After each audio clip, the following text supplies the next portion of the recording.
A very warm welcome to Moulsford Virtual Open Day, and thank you for joining us. I am Jim Hamilton-Smith, Deputy Head Pastoral, and I'm going to take a couple of minutes to talk you through how the event is going to run today. Firstly, just to say that as with all things online, we hope it will all go smoothly, but do please bear with us through any technical hitches or glitches and delays that we may have. You will also see that we're all wearing these headsets, which does give us the unusual look of air traffic controllers, but it does help us to hear each other and for you to also hear us better. Now, due to the numbers in the webinar, the settings don't allow us to see or hear our guests, but you are very welcome to communicate with us via the chat function, which can be found on the edge of your control on the screen in the control section. This is sometimes at the top, sometimes at the bottom of the screen. If you want to locate those now, I'm sharing my screen to explain the different buttons.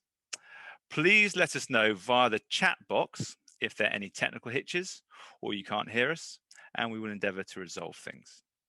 Now, if you have any questions relating to the school, please use the Q&A function, also in your control panel, to type in your questions. You can type your questions into the Q&A at any time as they occur to you, and we will then be answering them live by relevant staff members after the presentations. Please note there is a box you can tick if you wish your questions to remain anonymous. Now, you may find it easiest to select Speaker View, an option normally at the top right of your screen, as opposed to Grid View. This will allow you to focus on each of us as we present. Please note that we are recording this event for the use on the school website. However, this should not affect you as you will not be on camera and we are not able to hear you. I'm now going to share my screen again with you to outline the timetable for this morning. As you can see, we will hear from the headmaster first, have an opportunity to meet a number of staff, including the registrar.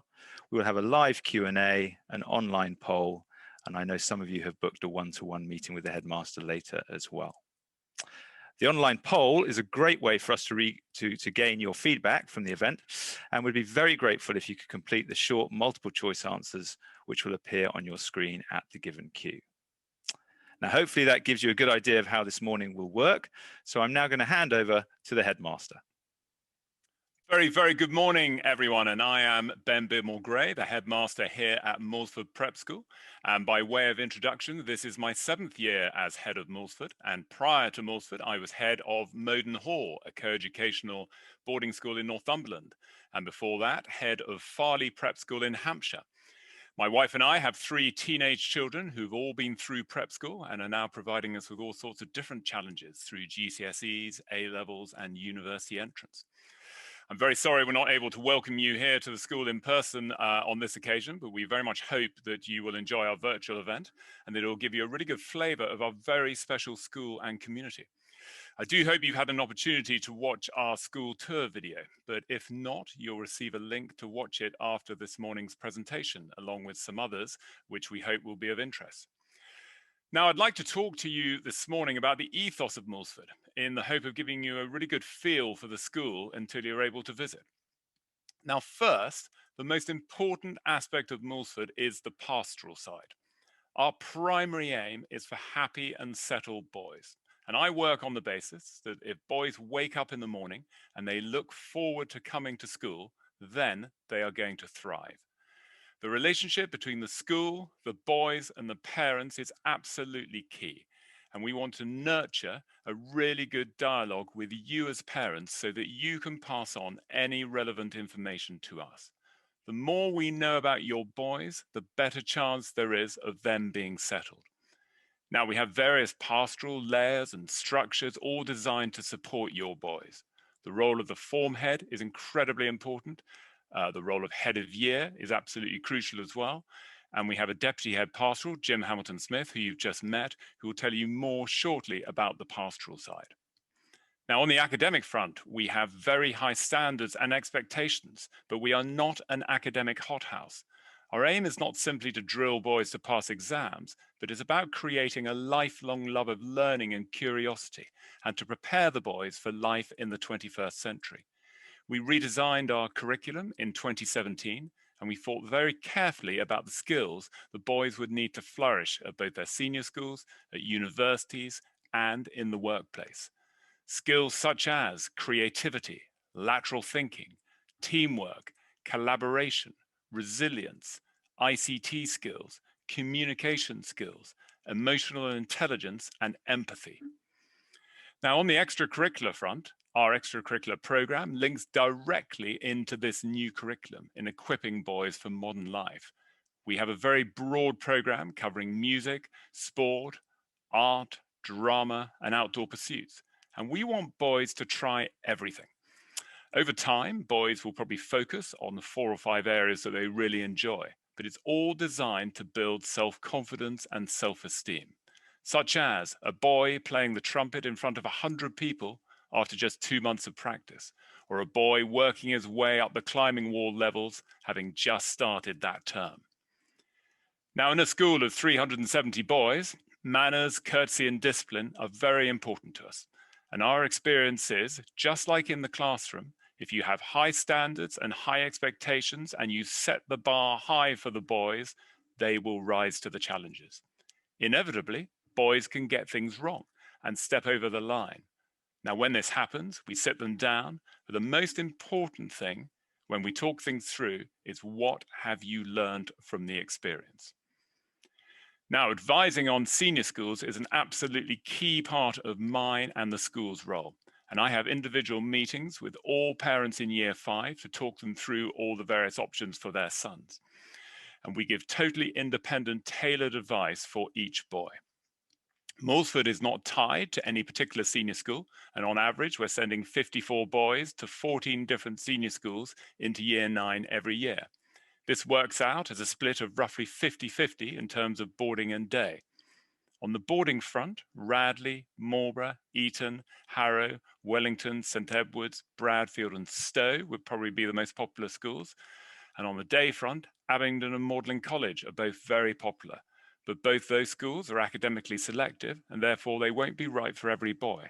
Less selective but very good schools would be Pangbourne, Shiplake, Oratory and Cokethorpe. Now finally, we know that our boys are the best ambassadors for Moulsford, and we're very sorry that you're unable to meet them in person today. We've recorded a short video so that you can hear what some of our Year 8 boys have to say about the school, and this video will be sent to you in a link following this presentation. Now, as many boys begin life at Moulsford as 4-year-olds, starting in reception in the pre-prep, I'm now going to hand over to our head of pre-prep, Mrs. Sabrina McMann. Thank you very much, Headmaster. As you've heard, my name is Sabrina McMann, and I'm the head of the pre-prep here at Moulsford. I'm a comparatively new member of the Moulsford team, having joined the school in April. Before taking on pre-prep, I was the deputy head teacher at Trinity School in Henley, and before that, at Langley Hall Primary Academy. The pre-prep experience is a particularly special one for the boys. When they begin with us in reception at 4 years old, time is given to helping them familiarise themselves with the adults who will be supporting them, the learning environment, and of course, the boys in their class who will be staying with them throughout their journey through Moulsford. Our daily approach centres entirely around the boys, their happiness and enjoyment of learning. The staff build nurturing relationships with the boys. This allows them to not only hold mature conversations during our family service at lunch, but to trust that they always have an adult to speak to should they require guidance or support. At this point, some photographs will be shared with you of our boys across pre-prep experiencing the Moulsford opportunities we hope your son can look forward to. The pre-prep curriculum is well-rounded and offers the boys the chance to experience a wide range of subjects, many taught by specialist teachers. Class teachers with the invaluable support of teaching assistants lead all core subjects such as phonics, English, maths, science and topic. As a boys' school, we have the ability to tailor our lessons to suit their interests to maintain maximum engagement with their learning. It certainly didn't take me long to realise that a list of adjectives to describe a dinosaur will be very much longer than a list to describe a doll. Beyond the core curriculum, the boys learn judo, PE, music, forest school, swimming, ICT, RE, global studies or modern foreign languages, art and personal social health education.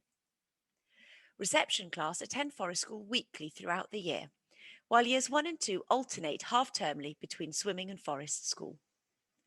For those of you unfamiliar with Forest School, it is a child-centred inspirational learning process which offers opportunities for holistic growth through regular sessions. It develops confidence and self-esteem through learner-inspired hands-on experiences in a natural setting, which for Moulsford boys is in Ipston Woods. The Forest School programme is ably led by 2 qualified members of the Moulsford staff. In terms of daily logistics, we offer a full wraparound care programme. The pre-prep boys can arrive from 8 a.m. for Early Bird Club, where they'll sit quietly and read, talk with friends, or perhaps colour in. Otherwise, the day begins with the boys arriving between 8:25 and 8:40. At the end of the day, we run a full activities programme with options including bikeability, board game club, music and movement, play ball, golf or drama, which run until 4:15. Should you require your son to stay to school later, we have late stay, which runs until 5:30. I do hope that's given you a good introduction to our pre-prep and where boys start at Moulsford. But please do ask any questions via the Q&A box and I'll answer them when we pause. So, when the boys leave us at the end of year 2, they are well prepared for life in the prep school. I'm now going to hand over to our Deputy Head Academic, Mrs. Tiffany Squire, who's going to tell you about the boys' onward journey into prep school in year 3 and beyond. Good morning. As Sabrina said, my name is Tiffany Squire and I'm the Deputy Head Academic and Director of IT at Moulsford. I've been here for 11 years and in position as Deputy Head for just over 4 years. My husband is also at Moulsford and is, amongst other things, the Forest School leader, Forest School being one of the areas that Sabrina has just been talking about. We have a son at Moulsford who's currently in year 2, and you may have seen our bearded collie in pictures. He's Bosun, who's also known as the Forest School dog. To give you an idea of the school curriculum from year 3 upwards, boys in year 3 and 4 are largely class taught, as we believe that it's important for them to have this consistency. They do go to specialist teachers for subjects such as ICT, DT, music and art. In year 5, the boys are streamed and are put into 3 forms, which consist of 1 upper form and 2 core. Maths is also set at this point in order to ensure that lessons are pitched to the pace that each boy needs. We get to know the boys really well during their time in year 3 and 4 and pre-prep if they've come through Moulsford, and we are therefore well placed to make decisions about the best place to put them in year 5. At the end of year 6, we make a decision about whether the boys should follow the scholarship route into their chosen senior school or the CE route. Our curriculum for core subjects is based on the national curriculum for Key Stage 2 and Key Stage 3. This prepares them well for the pre-test for senior schools. In non-core subjects, we have developed our own curriculums. In all subjects, we focus on what we call the soft skills, as well as the acquisition of subject knowledge. These include creativity, communication, independence, resilience, collaboration, leadership, and presentation, to name but a few. Exams open the door to opportunity, but it is these softer skills which will define success in the workplace for your boys in the 21st century. Should your son need extra support, we have a very good learning support department who are able to provide your son with one-to-one lessons should this be necessary, and they also run group interventions. We have our own super curriculum designed for boys who need stretching and challenging, but this is accessible to all. We don't forget those children who are in the middle ground. We believe that it is important for all boys to find their niche and pursue their passions. Staff meet regularly to discuss the boys' progress from a pastoral and academic perspective. The school is very well equipped with IT resources, and we use Google Classroom and the Google Education Suite. This enabled us to slip seamlessly into online learning during lockdown. Each boy in year 4 to 8 has an iPad, and we have 2 computer rooms equipped with Macs. I hope that's given you a good overview of the academic side of life at Moulsford, but please do feel free to ask questions via the Q&A, and I will answer them when we pause. I'm now going to hand over to Mr. Jim Hamilton-Smith, who you met at the beginning, and who is going to tell you more about the pastoral care at Moulsford. Hello again. As Mrs. Squire said, I am Jim Hamilton-Smith, Deputy Head Pastoral here at Moulsford. I teach science and maths presently, as well as all games across all the year groups. I've been here for almost 9 years, and before that I worked at Moulsford Prep School. I have a son who has been through Moulsford from reception, and I have a stepson who started in year 3. Just to top it all off, I was actually a pupil here myself some years ago. Now, I'd like to tell you a little bit about the pastoral side of Moulsford, and we'll share some slides as I go. As the headmaster said, the main goal is for all the boys to be happy at Moulsford. And in order to achieve this, we make sure we really know every child as an individual. We do this firstly by having a form tutor for each boy who will have a good deal of contact time with your son and will see him regularly through the day, especially at form time and registration times. The first point of contact for parents is the form head, who is then supported by a head of year. The heads of year meet on a weekly basis with myself and the headmaster to go through pastoral and academic issues that may arise. In addition, our boarding house forms an integral part of our pastoral life, with boarding staff living on site and available to assist boys out of normal school hours. The school matron also plays an important role, not just to help with the bumps and bruises, but also as another person to see, talk to, and share any concerns that boys may have. Indeed, the boys themselves play an important part as well. Boys coming into year 3 are buddied up with a year 7 boy to help them find their feet and keep an eye out for them around school and during free time. And finally, you as parents play an important role too. And we find open lines of communication very important to help us all work together to support your sons and help them achieve their full potential. The well-being of the boys is of utmost importance, and we regularly carry out well-being surveys with the boys and with the staff in order to identify any general areas or individual pupils who need support. Staff have been trained in mental health first aid, and we have a qualified teacher delivering mindfulness courses to year 3 pupils, and all staff are embarking on an online mental health and wellbeing CPD course at present. We also have a school counsellor who comes into school every Friday to see the boys either through an arranged appointment or on an ad hoc basis. Boys obviously respond well to positive encouragement, and the school reward system allows the boys to earn house points for good behaviour, for kindness and effort. This goes towards a running total for points within the house competition, which, as you can imagine, is hotly contested each term. Finally, I will just return to what the headmaster said earlier. It is most important to us that your boys are happy at Moulsford, and happiness is one of our 5 core values here at school.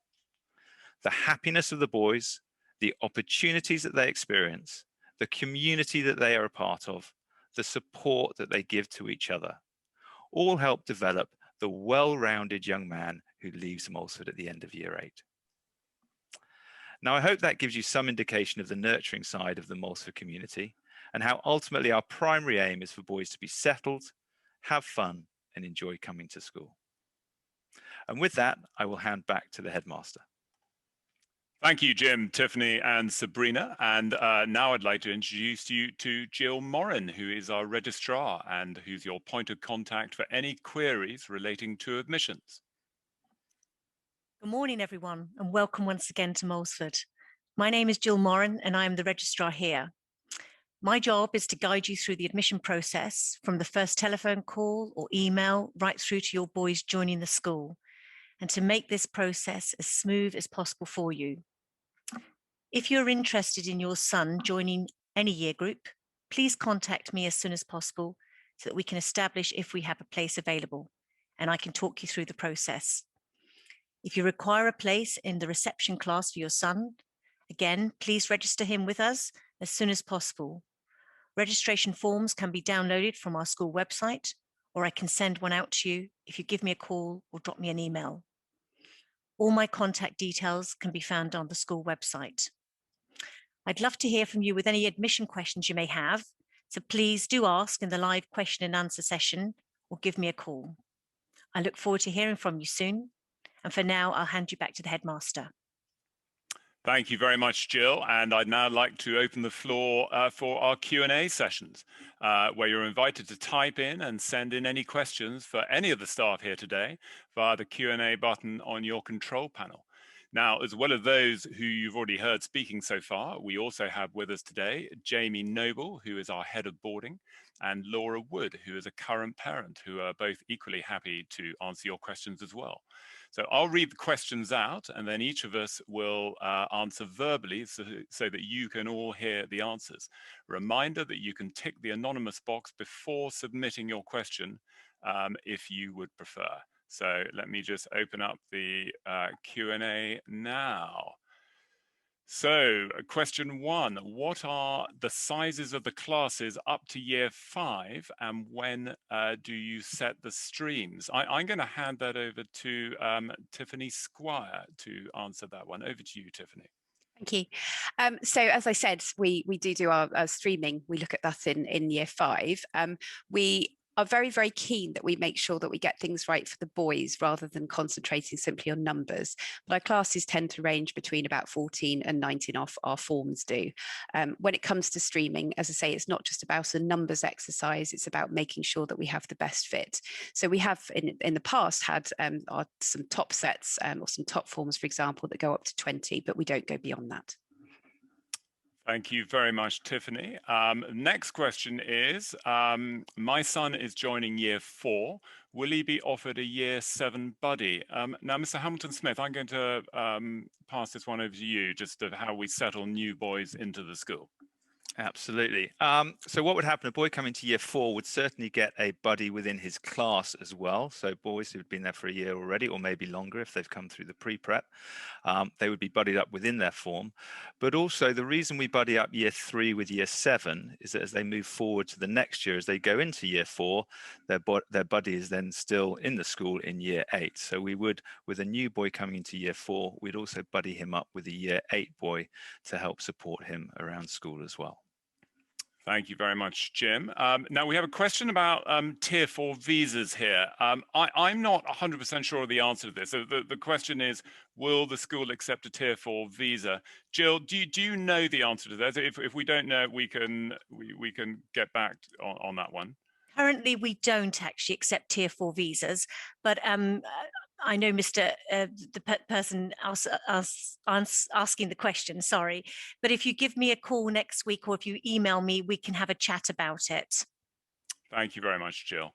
Okay, we have a question about technology. This one I'm going to hand over to Tiffany Squire. We are pleased to learn about the overall developments in technology so far and are keen to know what investment plans you have for technology over the next few years. Over to you, Tiffany, as not only Deputy Head Academic, but Director of ICT as well. No problem at all.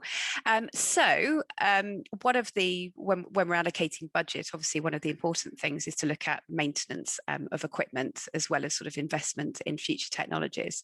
You can probably just about see behind me some orange cases here. So we are actually, we were about to launch virtual reality into the school just before the first lockdown. And we're very, very excited to be able to do that as soon as the boys come back and restrictions are eased. So that's one little area. One of the things that we're really focused on is the idea of personalised learning and how technology can help us with that. And so we're looking to invest in the future in that sort of an area as well. We keep abreast of all the latest technology and we look at how that can be used in school. And it's not just a case of, does it look bright and shiny? It is actually, can it be effectively used in school and does it actually support the boys? Hopefully that answers your question.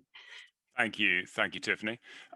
Now we have a question about the pre-prep, which I will take. So, what are the current plans for the new pre-prep building? Well, that's a very good question. So, for those of you who don't know, we have planning permission for a brand new state-of-the-art pre-prep. That was due to open prior to the pandemic in September 21. We're taking the final decision on that at the governor's meeting in March 2020, and that was exactly the same time when COVID struck. As that's a major development project, the governors, I think, very sensibly decided just to put that on hold until we could see what the effects of the pandemic were going to be. We are revisiting that again a year later at the March 2021 governor's meeting next month. And indications are that the governors and the management of the school are very, very keen still to push ahead with that building. If it gets the green light at the March 21 governors meeting, it will be built, hopefully to open in September 22. Okay, so that's the current situation with that building. Okay, question for admissions to year 5. Again, Tiffany, I'm going to hand this one to you. So for admission to year 5, how do you assess which class or stream entry would be into? So absolutely, it's important to get this right and to make sure that the boys are comfortable where they are, both from a social and an academic point of view. So when they first enter Moulsford, or when any boys or parents are looking at admissions, we do have an admission process, but as we said earlier, we're not a selective school. It's just to get a bit of a flavour of where they are. So we use something called chem tests, which are CAT, or cognitive ability tests. And what they do is they give us an idea of attainment and also boys' potential as well. What we also do is we ask current schools to give us reports, and on many occasions we actually do speak to the current school if there are any concerns about learning support, or you know, the other end of the spectrum, if anybody needs particularly pushing, if we are aware of any pastoral concerns, for example. So there is a dialogue between the previous school and this school. What we do like to do is, if there's any doubt at all, if we're really not quite sure, because obviously a cohort at a previous school may be completely different to our cohort here, is we like to make sure that we are not putting boys in a situation where actually they're struggling and then moving down. We'd much rather that they were sitting in a math set, for example, that's one of our core math sets, and then can be moved up. Having said that, there's a lot of fluidity. So particularly with maths, where we've got the streaming, we have movement between the sets as and when the boys need it. And it's all through dialogue with the staff. As I say, we meet regularly to discuss the boys' progress, as well as the staff with the parents as well. So there shouldn't be any surprises there. And if you feel your son particularly struggles in a particular environment, then it's important to have that dialogue with us when you're looking to enter the school. Thank you very much, Tiffany. And don't go away, because I've got another question for you here about languages on the academic front. What are your thoughts on teaching a different language each year rather than just one language throughout the school? So we do. So when the boys are younger, they're actually learning French and Spanish as well. And there have been comments in the past. There've been sort of it's been an open dialogue really about, you know, is this quite confusing for the boys? But actually it's not. And the way that the Modern Foreign Languages department work is, it's about language acquisition and it's about passion. It's actually making links between those different languages. And actually many other languages are talked about while they are acquiring the skills for those particular two. And what we do is we then give the boys an opportunity to, if they want to, take on Latin from year 6 and above, and we make sure that the boys have had the opportunity to learn some entry-level Latin before that, so they can make an informed decision about moving forward. And I should also just say that boys who are taking the scholarship route into their senior school will take Latin rather than Spanish, as it's a requirement of the scholarship process. Thank you, Tiffany. Now, next question I will take. The question is, thank you for your very helpful presentation. In the absence of being able to meet other families as we would in person, it would be great to know a bit about diversity, the mix of working, non-working parents, local versus international students.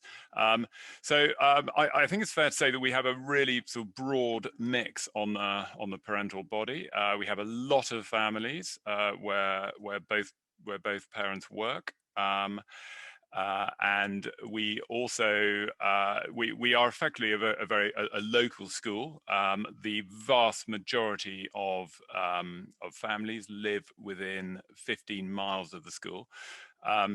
We don't have international students as such, i.e. that we don't have families who live abroad, but we have plenty of families in the school who are international themselves, but for one reason or another are located in the South Oxfordshire or Berkshire region. So yes, we have a number of families from different countries. This is a sports question, and I'm going to hand this one to Jim Hamilton-Smith, who's not only Deputy Head Pastoral, but is a sports coach as well. So how are different sports allocated to the children across the year? And is there an opportunity to focus on a particular sport through the year? So the main sports we do here at Moulsford are football and rugby, hockey and cricket. And all boys in the senior part of the school will undertake those sports as part of their curriculum within their timetable during their timetabled game sessions during the week. On top of that, there's numerous other minor sports, one might call them, or activities that we're also able to give the boys access to. We have outside provision coming in to do judo training and fencing. You'll be aware we have the climbing wall as well. We're very lucky to have the river for activities. We have other activities. Golf coaching takes place as well. The swimming pool, of course, and we do triathlons with the boys as well. So the main curriculum is based around the four main sports. There's a vast opportunity for a plethora of different sporting outlets as well. And if a pupil does have a specific focus on a sport, we do everything that we can to support that, whether that's within school time or allowing outside time for pupils to go and get extra coaching, etc. So we want to see the boys do as well as they can in all areas, sport included. So we're very supportive where we can be. Thank you very much, Jim. And just connected with that, if I could also just ask you to answer the next one, which is how often do boys have sports matches on Saturdays? Obviously, things have changed in the last 12 months, obviously, because the global situation, unfortunately. But what we normally do is we have fixtures on most Saturdays for boys in year 5 upwards. Across the school, we'd have fixtures during the week. Wednesdays are main school fixture days for year 5 upwards during the week, with year 3 and 4 having fixtures on Tuesdays and Thursdays. But come Saturdays, it would only be year 5 upwards who would have fixtures. These are normally in the afternoon. They can sometimes be in the morning, depending what school we're playing against. And generally, they're in the fairly close locality, so not too far to travel. There may be the odd occasion where some boys in year 3 or year 4 have been invited to a festival of some sort on a Saturday morning, but those are rare. Thank you very much, Jim. Next question is about year 3, which I'll take. So how many boys are new to the school in year 3 out of a typical cohort? That really varies year on year. So historically, I think it was 7 or 8 years ago, we might have had 25 to 30 boys who would join year 3. Now those numbers are probably smaller. We have more boys coming through our own pre-prep and less boys joining into year 3. So it varies from between, I would say, 10 to 20 boys who might join year 3. So this year 3 in September, for September 21, I think we have coming up from our year 2, I think we'll have 42 boys, and I think we'll have about 12 or 13 joining in year 3. I suspect the next year the numbers will be slightly different. I think there'll be about 30 coming up from our pre-prep and about 20 joining year 3. Right, next one is related to boarding, and I'm going to pass this one to Jaimie Noble. So could you describe the school day for day boys compared to boarders, and also a sense of the proportion of boarders to day boys and how flexi boarding works? Over to you, Jaimie.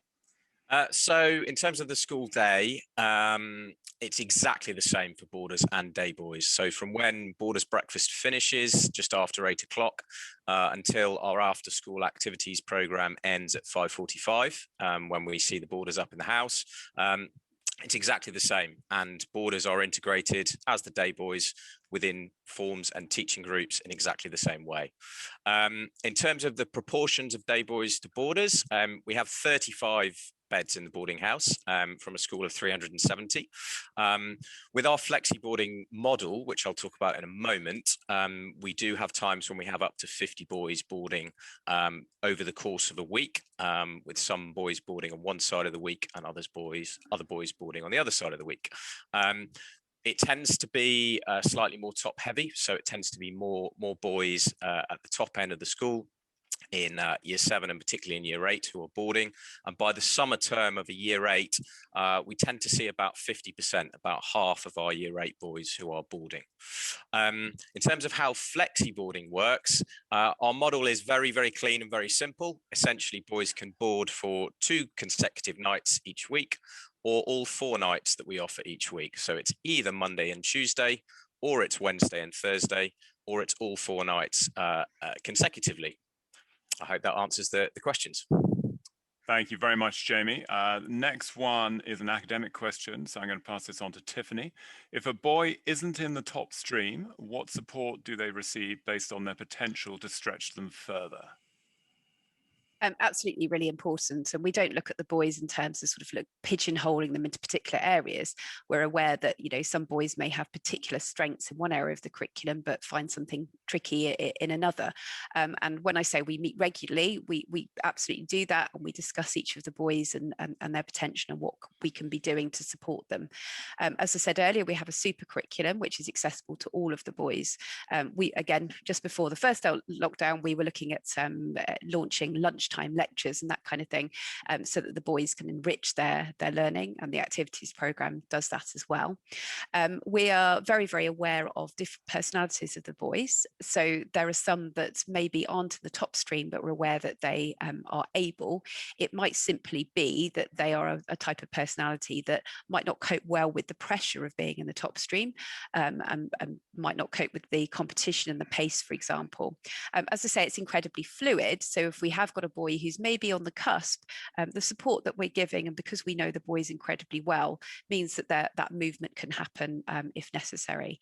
But we're absolutely, it's not just the boys who are at the sort of learning needs end of the spectrum and the gifted and talented boys. It is important that we are looking at that middle ground as well, and those boys who do need that stretching. Thank you, Tiffany. Now, another question about sport, which I think has already been answered in a separate question. So I'm just going to move on from that one. A question about swimming in reception. I'm going to hand this over to Sabrina McMann, head of pre-prep. So do boys start swimming from reception? So we take our year 1s and 2s swimming across the year, as I mentioned before, every other half term. In reception, in the autumn term and the spring term, we don't take the boys swimming, largely because we actually go off-site. We use the oratory swimming pool, not because there is anything wrong with our pool, but the air around it is rather chilly at that time of the year. In the summer term, we do take opportunities to take our reception boys swimming in our own pool here, where they are accompanied into the water as well as on poolside. Thank you very much, Sabrina. Now, look, I can see we got lots more questions coming in, which is great. But just before we do that, we'd like to run an online poll with you to help us understand how you have found today's event, so that we can improve for virtual open days in the future. So in a moment, you will see an inset screen, which will come up. There it is, hopefully. And this will ask you 3 short questions to which multiple choice answers are provided. And we'd be very grateful if you just take a few moments to read and answer these questions before we return to the final Q&A. Thank you very much. Thank you very much. I can see the answers coming in. We'll just wait a few more moments for anyone else to complete the survey. Thank you very much. That's great. We're extremely grateful for the feedback. So back to a few more questions. Now, this next question is again about the curriculum, and so I'm going to hand this over to Tiffany. Please, can you kindly say a little bit more about the curriculum that you designed? What differentiates it from the national curriculum? And how does, say, a history or a science lesson feel or look different for the children? So as I was saying earlier, our staffs, our head of departments who have designed the curriculum are experienced teachers, and they know exactly what works for the boys and what doesn't work.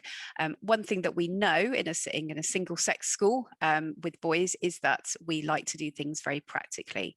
And so your question about history and science specifically, lots and lots of practical activities, as well as some of the more traditional skills which are required as well.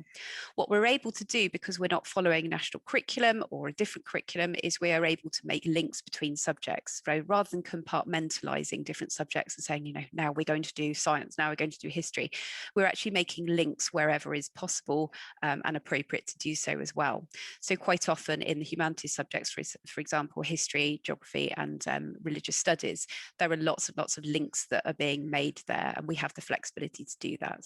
Sometimes something might spark the imagination of a particular cohort, and we have the flexibility to actually go and do things in more depth, or to go off on a different tangent than perhaps you were able to do in a different school. Thank you very much, Tiffany. Right, next question is about a nursery, which I will answer. We are aware that you're planning on opening a nursery school, which will be mixed. When is this going to be open, and from what age? Are there any plans on making the whole school co-ed? Okay, so yes, absolutely. We are planning on opening a nursery, and that is due to open as and when the new pre-prep opens, which we are building over the road. And as I said earlier, that decision will be taken, we hope, next month in the governor's meeting, with a view to it being open in September 22. And so the nursery will indeed be co-educational, and it will be for children from age 3 upwards. There are no plans for the school to go co-educational. Like any school and any good governance, we're constantly reviewing the overall strategy of the school, but there are no plans to move away from an all-boys education. Okay, next question. I'm going to hand this over to Tiffany. This is about lessons from remote learning. What have we learned? So are there likely to be any constructive changes to teaching methods based on the learnings from the remote teaching during the pandemic?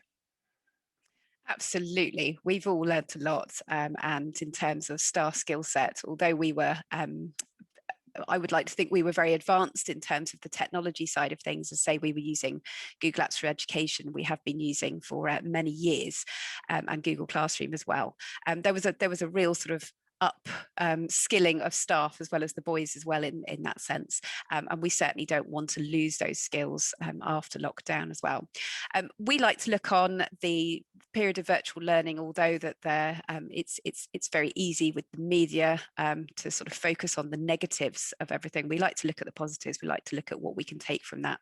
We've learned a lot about ourselves. We learned a lot about the boys for that period of time. So yes, we will be making sure we don't lose all of the really positive things, like looking at resilience, looking at independence, looking at how boys can structure their own learning using technology, for example, all really, really positive things. One thing I would say is that I think we're all aware as parents that one of the sort of casualties of lockdown has been with children and their sort of pastoral, their social and emotional care. And so when we have the boys back on the 8th of March, which we're incredibly excited about and we're really looking forward to, one of our focuses will really, really be on that social side and making sure the boys have opportunities to spend time talking to each other and developing those relationships again, which they haven't been able to do during the lockdown. So we've learned a lot, and I could probably go on for a really long time about it, but hopefully that sort of summarises our position on it. Thank you, Tiffany. That's really interesting, actually. And just on the pastoral side of lockdown, I wonder if I might just hand over to Jim Hamilton-Smith. Jim, would you be able to say a few words about how the school has supported both the boys and parents during this lockdown period? Yes, certainly. I mean, obviously, through this third lockdown, I suppose, it's been clear right from the outset that it has an effect on everybody, and so it's been very important. Obviously, well-being is very important, has been for a long time, but during this period of lockdown and virtual learning, it's been something very much at the forefront of the school. So we've made sure that we've had constant contact with the boys. We've made sure that there's been socialization time during the school day. So the form periods that we've had, online form periods, have been really important for our form tutors to have chats and just general discussions with the boys, whether as a large group within the form or into breakout rooms as well, to have the opportunity to just catch up with the boys and see how they're doing. We have put out well-being surveys for the boys to give them a more direct way of feeding back to us how they're coping with things, how they're feeling with whether it's the academic provision, the work that they're doing, the way they're feeling at home, what they're missing, what we can do to help. And also we've put surveys out to parents as well, and also to staff as well. We do have a school counsellor who comes into school, I mentioned earlier, on a Friday during normal times, and she's continued to work for us and done sessions remotely with boys. And again, we've been really keen to get the boys to engage with us and let us know when they're struggling so we can accommodate that, and also communicate with parents. As we said, that's so important as well. So communication with parents has been vital to find out how things are going at home. Thank you very much, Jim. Now, this question, again, I'm just going to pass over to Tiffany.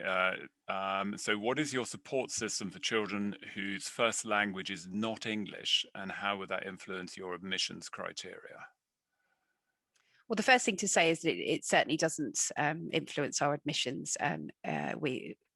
We don't look at we look at boys in terms of all of their strengths when we're assessing them. As I say, we're not overtly selective anyway, but we like to get a flavour of them and look at what support we might need to put in place. We do have an English as an additional language coordinator who is a French speaker herself, and so completely understands and can empathise with what it is like to be in an English speaking system, and gives extra support to those boys, be it sort of organising their day, working out when they have to give prep in, if there's anything they're not sure about. She actually spends one-to-one time with those boys, helping them and just supporting them if there's something that they don't understand in a particular lesson, for example. Because we are the type of school where we are all discussing the boys on a regular basis, if we do feel that anybody is struggling for whatever reason, whether it be language or different needs that they have, then we like to try and address those as soon as possible, and all in partnership with the parents. Thank you very much, Tiffany. So I'll take the next question, which is about SEN support. So our son needs some defined SEN support. We and you, of course, we're keen that he's in the right school. Are you able to arrange for the children needing SEN support to come in for an assessment with your learning support team yet? Yes, the short answer to that is yes. So we have been assessing boys since half term, and so boys who are joining the school for either April 21 or September 21, they have now been coming in since half term. If boys, if we think in liaison with parents that we think boys are likely to need some form of learning support here, then when the boys come into school, we would arrange for them to meet our learning support team, and they would spend a bit of time with them, and quite possibly with the head of year as well, just to both assess the boys, chat to them, and just see what form of support we think they will need. Next question is about visiting school. Thank you for such an informative session. Do you have any idea when it might be possible to come and visit the school in person? Yes, I can answer that, because that is hot off the press. We made a decision about that yesterday, in that we will be doing one-on-one tours for parents from the 8th of March. Okay, so the 8th of March is the day that schools reopen for children. We've looked very, very carefully at the guidance set out by the government. We've liaised with our association member body, IAPS, the Association of Independent Prep Schools, and we have been given the green light for showing parents around from Monday, the 8th of March. Those tours would take place outside, socially distanced, but you'd have a really good opportunity to see the school, to peer into classrooms, to sit on the sports hall balcony, and chat to me and to some other members of staff. So Jill Morrin, who is our registrar, will be in touch with parents shortly who would like that. There's a question for Jaimie Noble, Head of Boarding. Please could you tell me how many Year 4 boys generally board? Over to you, Jaimie, on that one. So the short answer is that it's rare generally. Typically our boarding is for boys in years 5 to 8. That just seems to be the natural sort of age or year group from which boys will board. That doesn't mean to say that we can't have boys in Year 4 boarding, and we certainly have in the past. But it is rare. The other thing that we do with our Year 4 boys is that we offer trial boarding for all of Year 4 as part of our activities week in the summer term, and all boys in Year 4 will get an opportunity to get some away from home experience, to give them a picture of what the boarding house and boarding life feels like. Thank you very much, Jaimie. Another question for Tiffany here. How selective is the school for Year 3 entry? And is there anything we need to do to prepare for that? As I said before, we're not a selective school. However, we do have, because Year 3 is quite a big entry point, a Year 3 assessment morning for any boys coming from other schools. And that tends to be on a Saturday morning historically. And what we do during that time is we do some chem tests on the computer, which I mentioned earlier, to get an idea of where they are, what their strengths are, any areas where they are particularly struggling. And we also ask them to do a piece of writing, so we get an idea of their handwriting and their written work, sentence construction, punctuation, what their spelling's like, those sorts of things. It also gives us an opportunity to look at them socially. So in between those sessions, we have a brilliant time where we have a sticky bun and a drink as well, which is probably the favourite bit of the day. And we're not assessing them during that time, but we are looking at how they get on from a social point of view. We're very aware that this is a daunting experience for boys who are of that young age, and the staff that are involved are incredibly aware of that. I should also say we have a PE session as well for those boys, so they can have a bit of an opportunity to run around. Mr. Hampton Smith runs those sessions, and again just looks at any boys that might need a little bit of support, so that we can give you some valuable feedback there. Occasionally what happens is there might be a boy who it's clear that Moulsford is not necessarily the right school for them, and we're concerned that they might find it tricky to access the curriculum, or we can't quite provide the support that we feel they need if it's quite significant support that they require. And again, we have a dialogue with the parents to ensure that all bases are covered. We also speak to existing schools, and there have been occasions where I've actually personally been to visit boys in their existing school to see them in their own context, if you see what I mean. So we're making sure that we, giving everybody a sort of fair trial. So we're not selective, but that morning does just give us an idea of where boys are.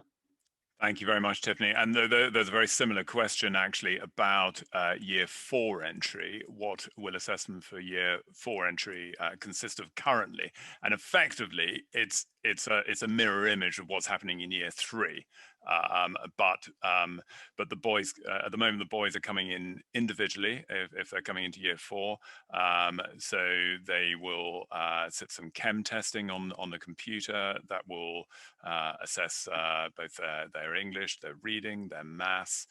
They'll do some free writing, free creative writing. We will have a good chat with the boys. We'll take them around and give them a tour of the school.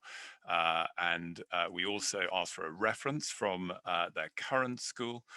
And then on the back of that, we offer places. Okay, so question about year 4. Our child will be joining year 4 after Easter. When will we hear about the class teacher assignment, and will we have an induction prior to commencement? Okay, really good question. When will you hear about class teacher assignment?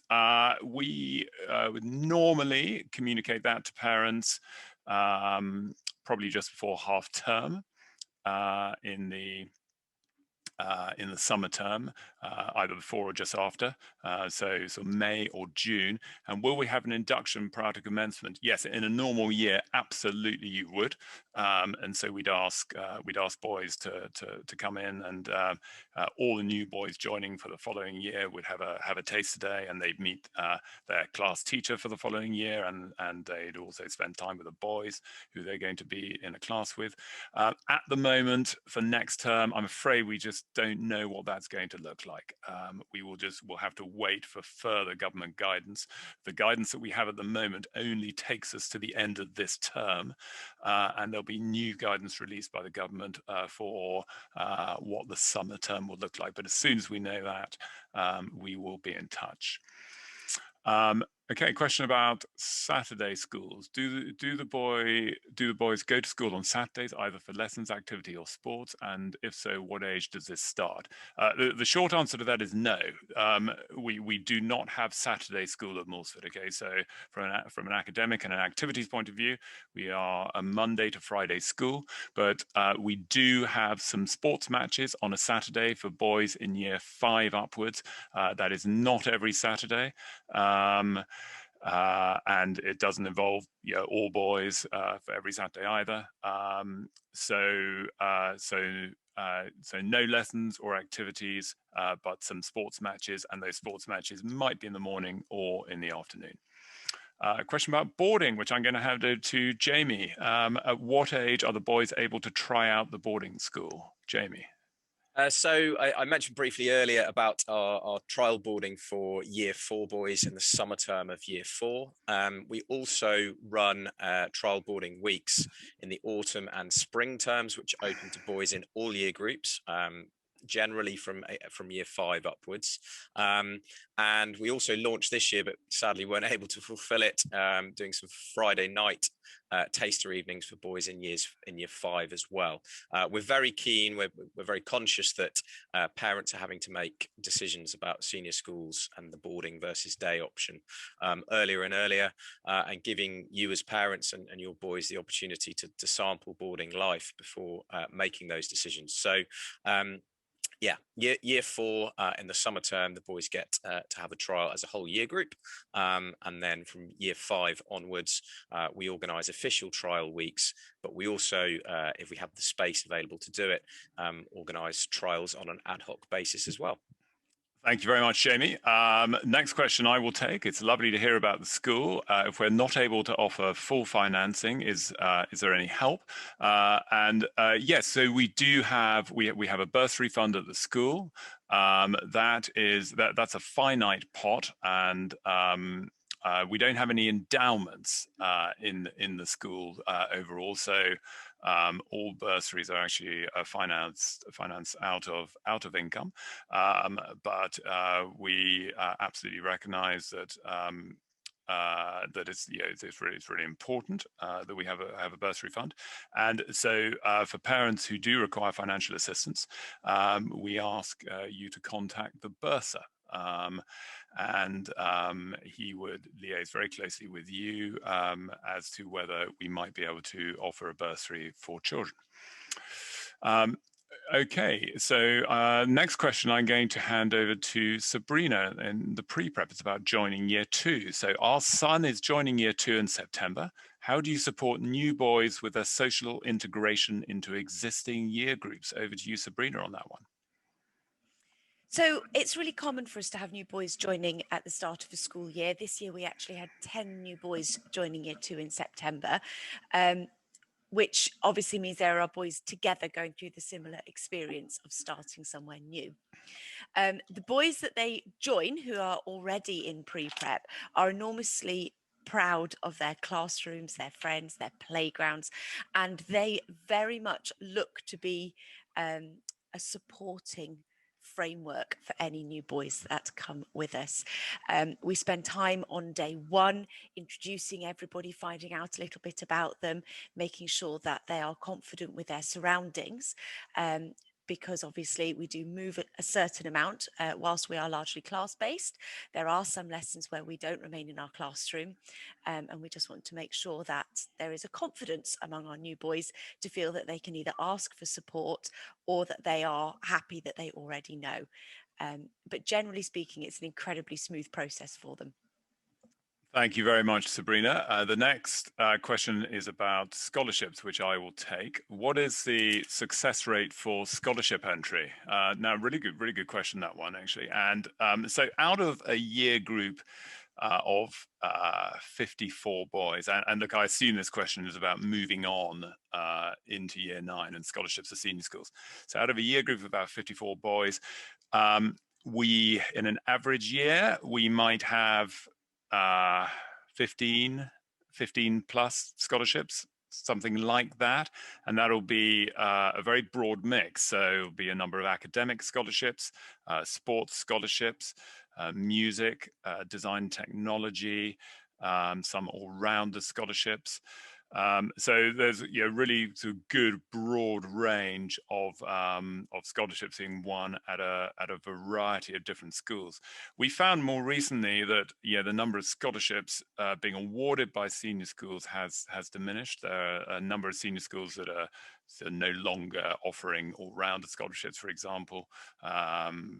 Wellington is a good example in that it now wants to assess sports scholarships and I think music scholarships when the boys are actually at the school. So they award those scholarships going into year 10 once the boys have been at Wellington for a year. So the whole sort of landscape of scholarship, the scholarship process is shifting a little.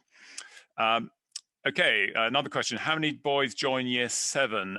That varies year to year. It tends to be, there are a couple of factors at play there. One is whether we have space, because we have very, very few boys who leave year 6. We might have 1 or 2 who leave year 6 and the year group tends to be full. So we don't often have that much room going into year 7.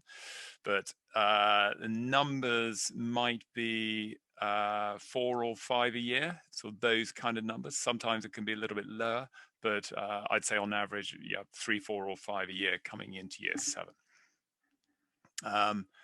Next question. I'm going to hand this one over to Mrs. Wood, who's our current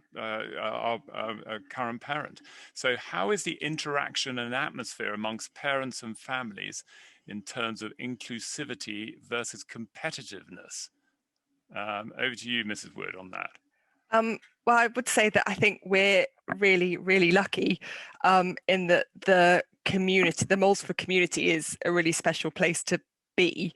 And I think some of my closest friends are now parents I've met here, and will probably be friends for life. In terms of the competitiveness, I think, that happens everywhere. There will always be elements where people will compare their boys, but it diminishes as you go through.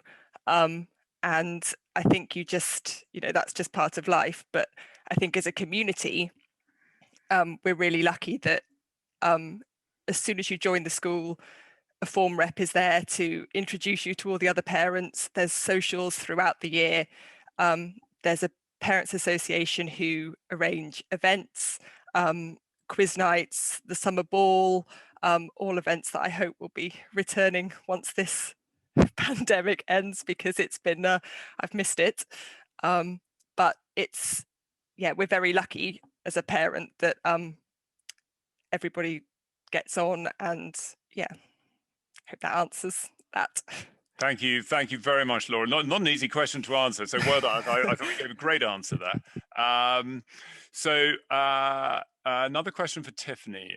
Sorry, actually, hang on. The questions just jumped around. Here we go. What is the balance between boys taking ownership of their learning and developing independence versus nurturing them and pushing them further? It's a really good question. And it is our bread and butter, if you like, because we have to get to know your sons. We have to get to know the boys, and what might be a carrot for one boy may well not be for another. So it's knowing them, and it's knowing how far we can push. And we do have boys that we do need to give a little bit more of a push to if we think they are capable of more, and they're simply just not giving that effort. And there are boys where there might be something else getting in the way, because we have good dialogue with parents. We're aware that, for example, if there is a home situation that might be a problem, it might be a social situation, it might be that they have some sort of social anxiety perhaps, or something else that is getting in the way. So I think the first answer to that question is getting to know them incredibly well. We do expect our boys to be independent, and show that independence from actually a very early age. That can be very tricky, and as I said before, I'm a parent as well, so I kind of see it from both sides. There are times when it's much easier to do something for your son than actually to ask them to do it as themselves. But actually what we do is we equip them with those skills. So rather than just saying to go off and get on with it, we're actually giving them support in doing that, and obviously praise where it's necessary as well, in order to promote that in the future too. So we'd like to think we're incredibly nurturing, and that pastoral side hopefully has come across to you. Sometimes being nurturing and being loving is also showing our high standards and giving them that push as well. So in answer to your question, it's getting to know those boys, and giving them exactly what they do need. Thank you, Tiffany. Next question is about overseas trips, which I will take. Assuming that there are no travel restrictions, at what age will overseas trips take place, and where are they likely to travel to? Will it vary year by year? Okay, so I mean, again, historically, the two overseas trips we've had are year 6 go to France on an annual basis. That's always a fantastic trip. And then we've had a rugby tour that goes to South Africa every other year, and that's been taking place for the last 20 years. I've been on tour those myself, and they are just fantastic trips. That's open to any boy in years 7 and 8. It is a non-selective tour, and we will take any boy who wants to go on that trip, and we will just run rugby teams according to the number of boys that we have. The trip that went 3 years ago, we took 72 boys, I think it was, to South Africa on that trip.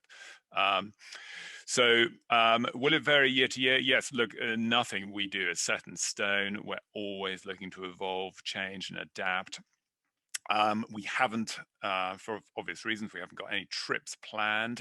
We had to cancel the French trip last year. We had to cancel the South Africa trip last year, all because of the pandemic. But as and when the world opens up again, yes, we will be going abroad.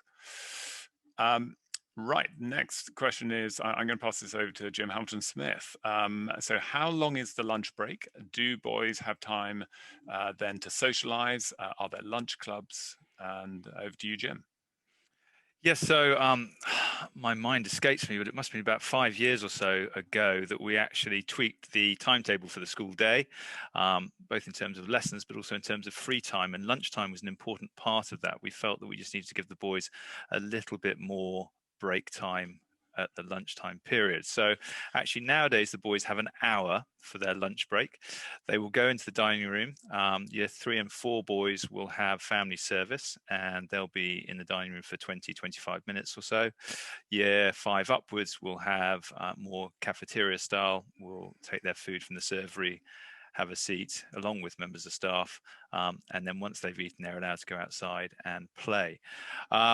We can use that time for some clubs. We've actually allocated lunchtime time for more musical things. So the choir practices take place then, orchestra practices and ensembles.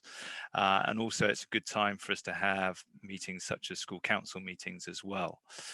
In terms of actual clubs, activities as we call them, the other activities will take place at the end of the day, so from 4:15 onwards, or from 4:45 from the senior boys. And in terms of socialization, the boys in those clubs, they'll do them across 3 year groups. So year 3, 4 and 5 will do a club together, so they'll be mixing across 3 year groups. and likewise 6, 7, and 8. And just going back to break times, in lunchtime break, the boys will, once they've eaten their lunch, go out and they'll have the use of the playground that we have, the Astro surface as well, and also, when weather allows, the large expanse of green grass that we have for the boys to run around. We are very blessed with the space to let them run around and let off some steam after lunch. And then they come in at 1:30 and they'll go back into class for a 15-minute registration period, which will include a reading time as well. So once they've let off some steam, they come back in, just compose themselves a little bit before lessons start again at 1:45. Thank you, Jim. Next question about when to join Moulsford. So my son is finishing year 7 remotely. Would you still propose to attempt to get him into Moulsford, or to go straight on to a school where he can finish year 7 and stay in the same school for the following years? I think my advice would be, I mean, because Moulsford finishes at the end of year 8, I think joining Moulsford now, where if your son joined, he'd only have a year and a half at best at the school, probably less, probably 4 terms.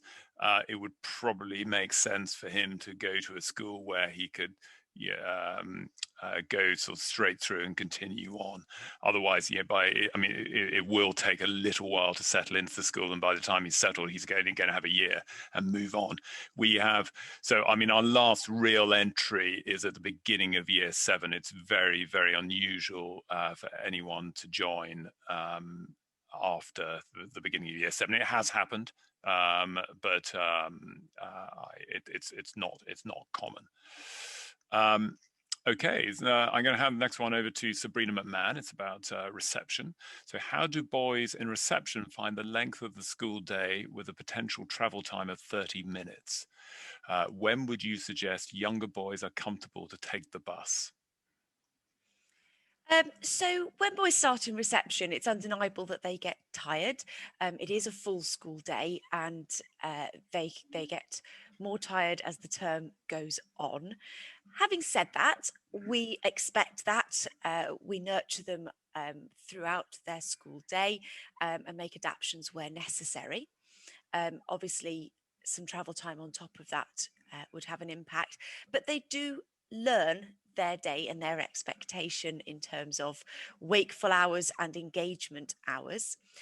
We have had a reception boy this year travelling on the school bus. He does have an older brother, but for any individual that was that young on the school bus, we would look to find a bus buddy to make sure that they didn't feel a little bit overwhelmed with that.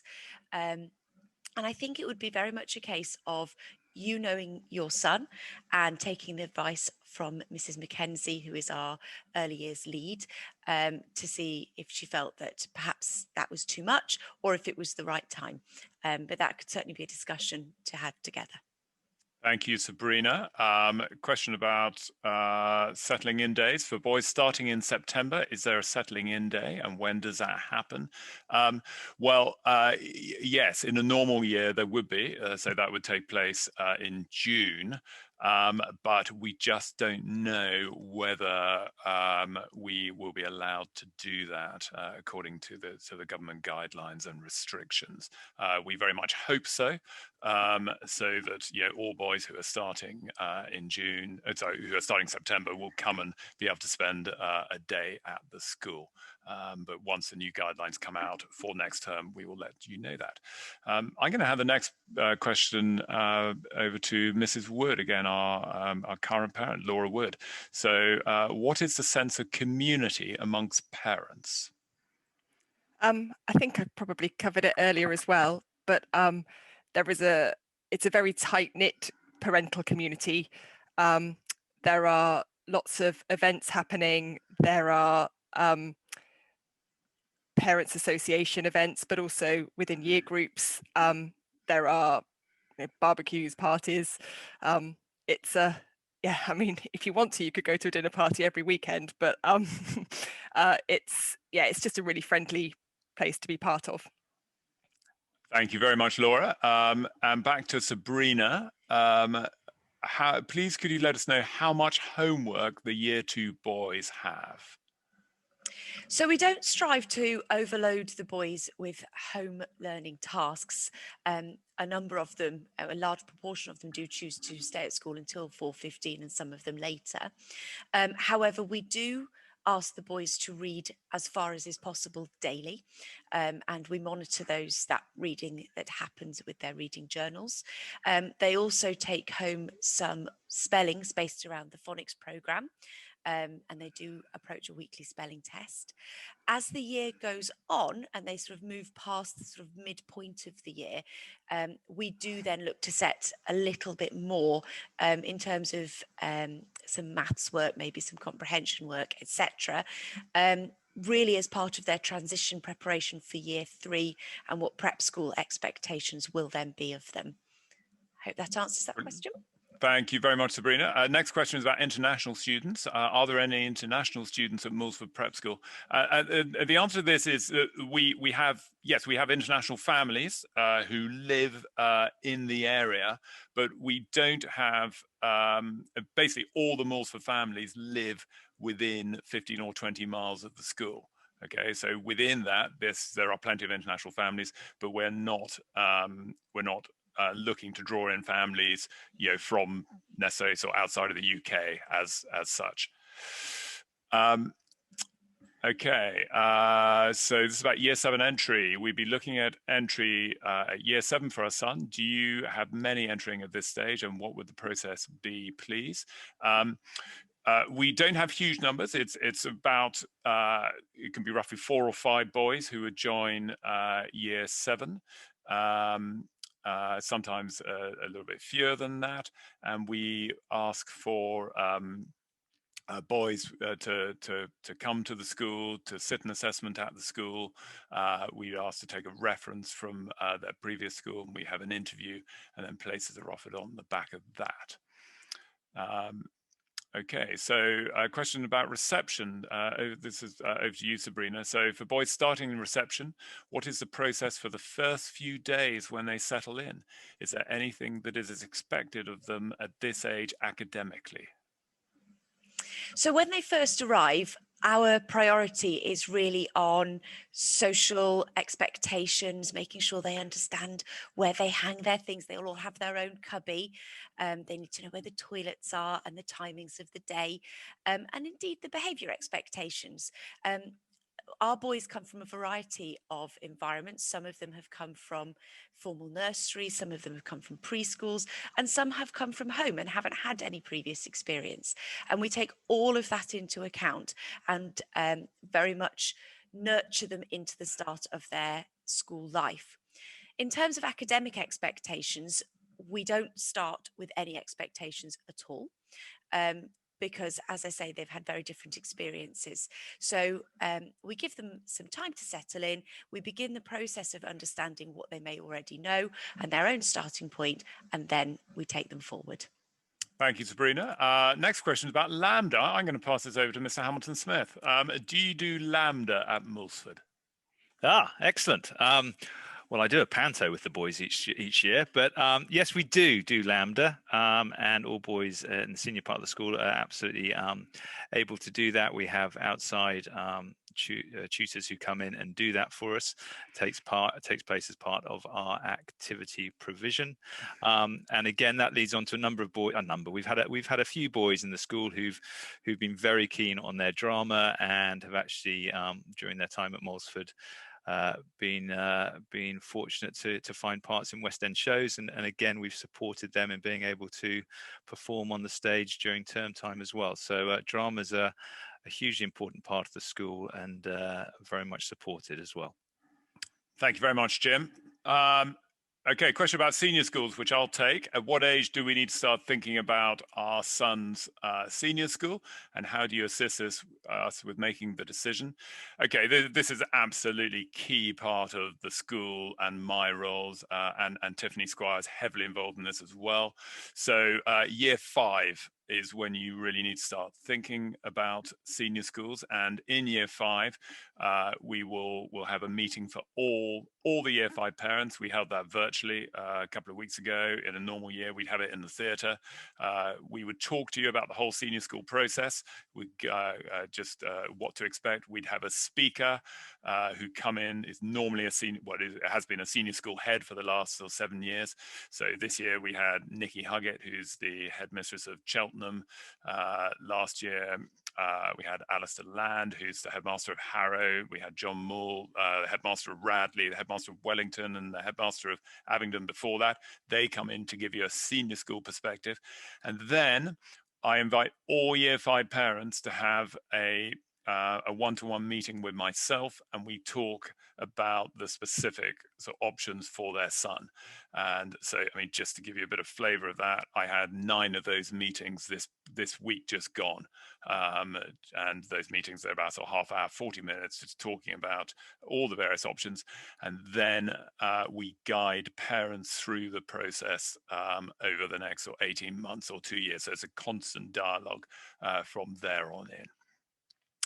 Question about fee reductions. Have you provided a fee reduction due to the school being close to the boys? Yeah, a short answer to that is yes, we have. We varied that fee reduction depending on whether the boys are in the pre-prep or year 3 upwards, just in recognition of the fact that we completely recognize that it's more difficult to offer a virtual program to boys of pre-prep age than it is to boys of prep school age.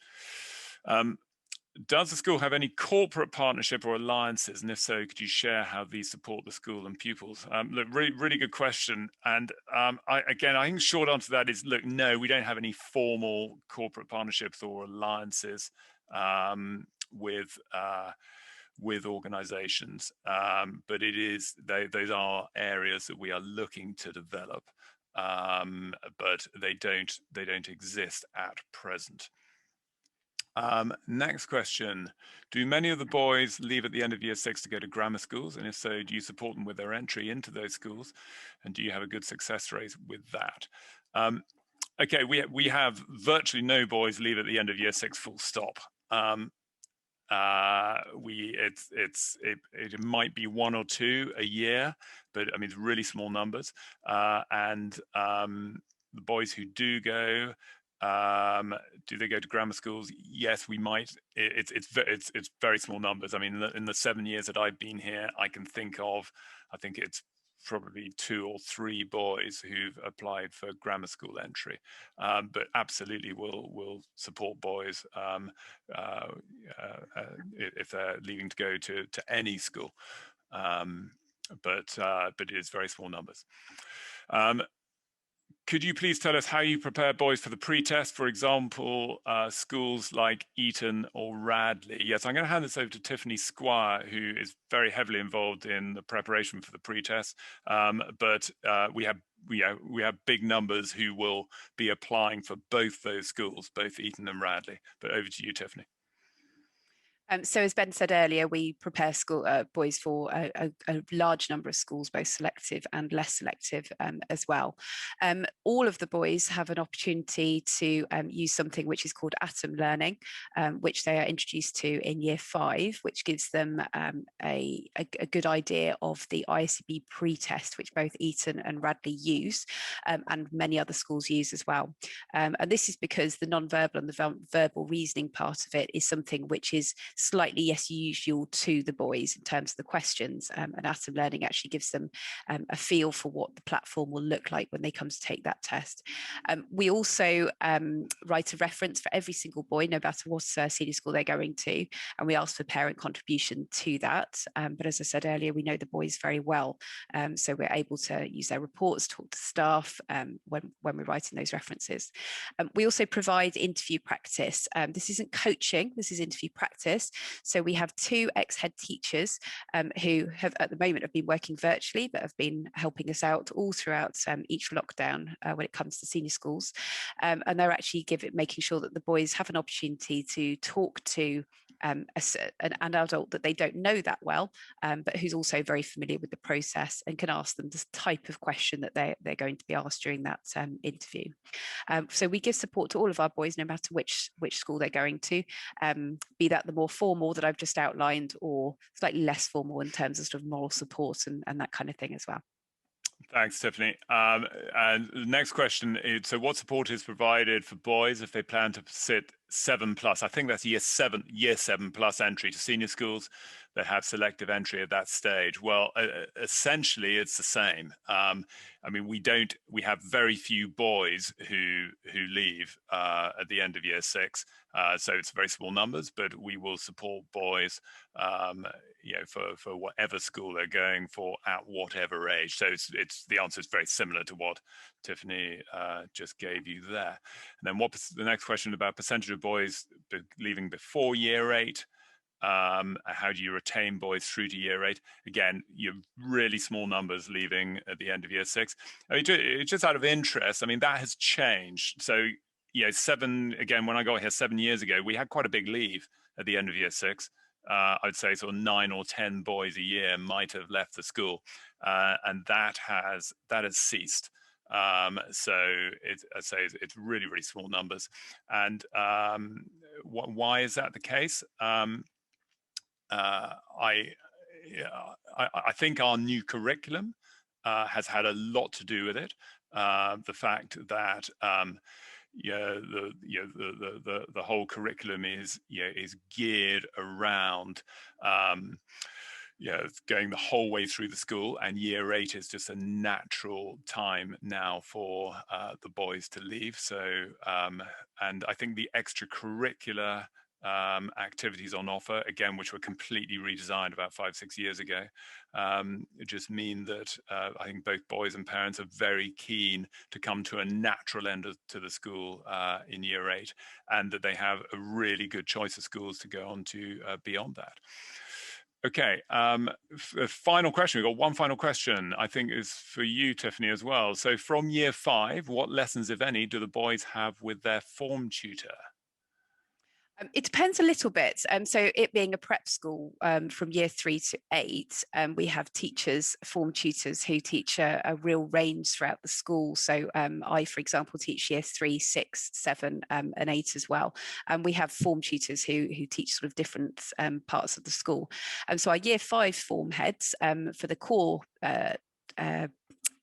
classes at the moment this year actually class teach their children as well in terms of English and maths, and they might also have humanities or science depending on which one of them it is. We like to make sure that the form heads obviously do get to know their boys really well, not just through sort of teaching them an academic subject, but also through Learning for Life, which is our PSHE program here at Moulsford. So there's lots of times when the boys are spending time with their form heads there, and also in what we call form time, so preparing for the week, having any answers, questions that they might need. We have our reading sessions, which they have on a daily basis, which are obviously used for reading, which is absolutely essential, but also, let's say there's been an issue at playtime, maybe somebody's come in a little bit unhappy or they're not feeling very well, and they have the opportunity to talk to their form tutor there. So lots of times with their form tutor, but it does depend on whether their form tutor, what they teach throughout the school. Brilliant. Well, look, thank you for your excellent questions, and we hope you found the whole event really informative and helpful. And please don't hesitate to contact Jill Morrin, our registrar, if you have any follow-up questions to today, or if you'd like to book a further meeting or visit. And as mentioned before, we'll send you links to some videos for you to watch in your own time, including one of our Year 8 boys in conversation. And we hope you'll enjoy hearing honest thoughts from the boys about Moulsford. I'd also like to draw your attention to a brand new 3D virtual reality tour, which we launched in time for today's event, and which will be available on the website for all future visitors. The link will also be sent to you in a follow-up email, and you can guide yourself on a virtual tour around the school buildings, watching videos along the way. So we'd like to say one final thank you for attending our virtual open day today, and we look forward to meeting you and welcoming you to Moulsford very soon. Goodbye all, and we'll now close the meeting.